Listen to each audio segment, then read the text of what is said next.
Here's how to upload a video to Google Drive and share the link. First, go to Google Drive and make sure you're signed in to your Google account.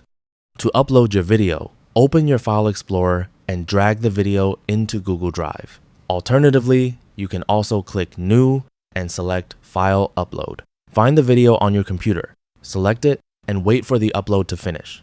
Once the video has uploaded, find it in your Google Drive and right-click the file. Select Share, then click Share again to open the sharing options.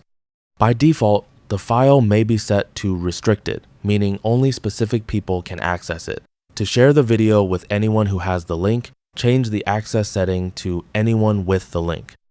You can then choose the permission level.